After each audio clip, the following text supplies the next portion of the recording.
From Washington, I'm Christopher Cruz. The Democratic and Republican Party leaders of the United States Senate are working through the holiday weekend, trying to reach a budget agreement.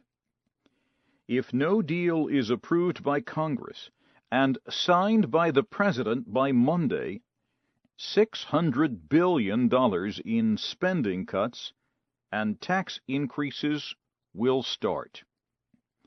Millions of Americans will lose jobless payments. Economists say if an agreement is not reached, the American economy may go back into a recession. Police in India say they have charged 6 suspects with the murder of a woman in the capital, New Delhi. The 23-year-old student was raped and beaten earlier this month. A statement from the hospital in Singapore, where she had been flown from India, said she died peacefully early Saturday. Her body is being returned home. Thousands of people gathered in New Delhi when they heard of her death.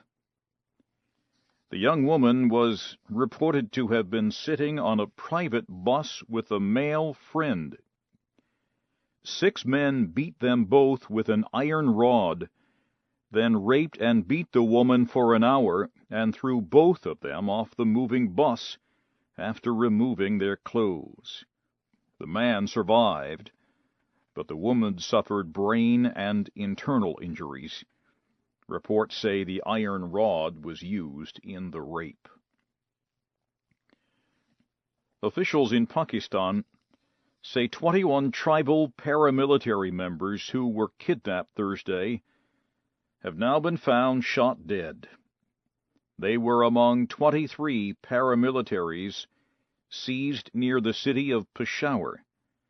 A government spokesman said the bodies of the victims were found early Sunday in the Jabai area of the frontier region near Peshawar.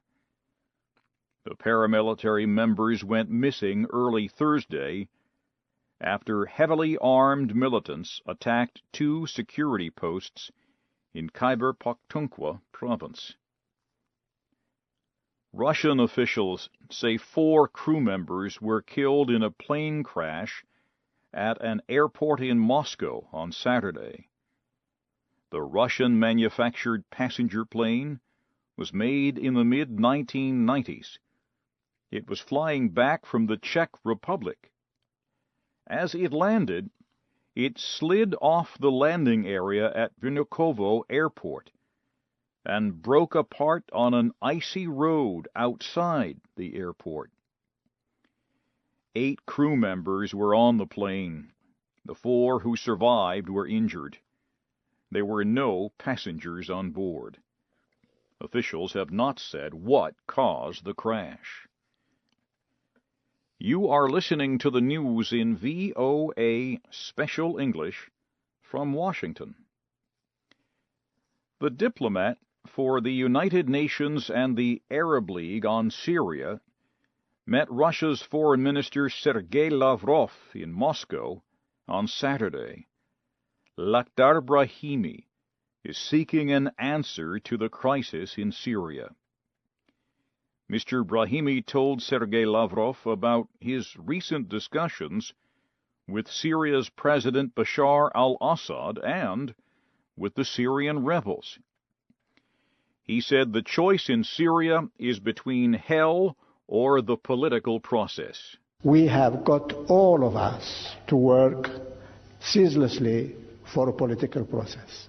It is difficult, it is very complicated, but there is no other choice. It is not clear if the 2 diplomats made any progress in finding a solution. Egypt's President Mohamed Morsi is asking Egyptians to work together to rebuild the country. He spoke Saturday to the upper house of Parliament. He said it is time for the country to center its efforts on what he called work, seriousness, and effort. In his speech, Mr. Morsi defended the country's disputed new constitution. He said it guarantees equal rights for all, and he announced plans to create jobs and invest in such areas as the Suez Canal and Sinai. The Central African Republic and the rebel coalition have agreed to unconditional talks. The talks are planned for early January in Libreville, the capital of Gabon. The announcement was made shortly after people north of the capital Bangui told VOA that Seleka rebel fighters had seized the city of Sibut.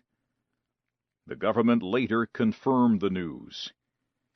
Sibut is 180 kilometers from the capital. The rebels seized the town without even firing their weapons. The Seleka rebels have seized 1/3 of the Central African Republic in the past 3 weeks. In Brazil, high temperatures are breaking almost 100-year-old records. Ipanema Beach was crowded with travelers and local people as the temperature reached 46 degrees Celsius. Brazilians say temperatures during the summer season this year have been extreme. Many people are buying fans, air conditioners, and ice during the early heat wave. The American State Department has announced a travel warning for Americans living in or traveling to Haiti. The State Department has expressed concern about murder, robbery, and disease, mainly around the city of Port-au-Prince. At least 2 American citizens were shot and killed in attacks in Haiti this year. And finally, at this hour, the United States Senate has agreed to extend a law permitting the American government to conduct wiretapping on foreign citizens without a judge's order. Critics say the law permits abuse because investigators do not need a judge's approval. The House of Representatives passed the law earlier this year. It now goes to President Obama for his signature. The law was first passed after the September 11, 2001 terrorist attacks.